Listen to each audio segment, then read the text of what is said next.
As I mentioned, Jim Chalmers, the Treasurer, coming up in just a few moments. First, though, as we do every day, let's bring in our Political Editor Andrew Clennell. Andrew, another big day of news. It's been a big week, hasn't it, off the back of the rate rise, and today the GDP number showing growth that's, well, barely growth, but it's still positive, I suppose, for the March quarter. Absolutely. A day after the 11th rate hike in 12 months, we have had economic growth figures released this morning showing a continued slowing in economic growth.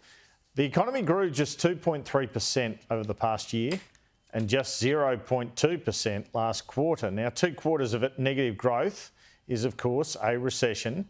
So the economy is slowing, which is what the Reserve Bank wants to happen in order to hopefully bring down inflation and stop the need to hike interest rates.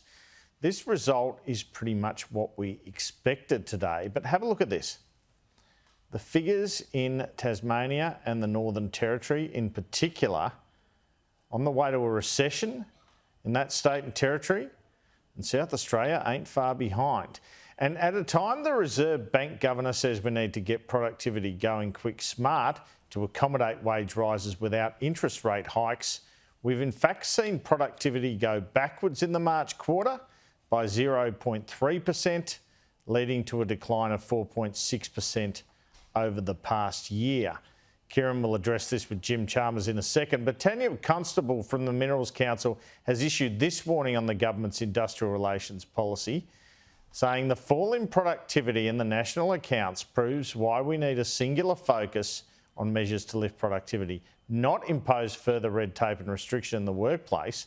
And she goes on, the Albanese government's so-called same job, same pay proposal will only make this troubling slide in productivity even sharper.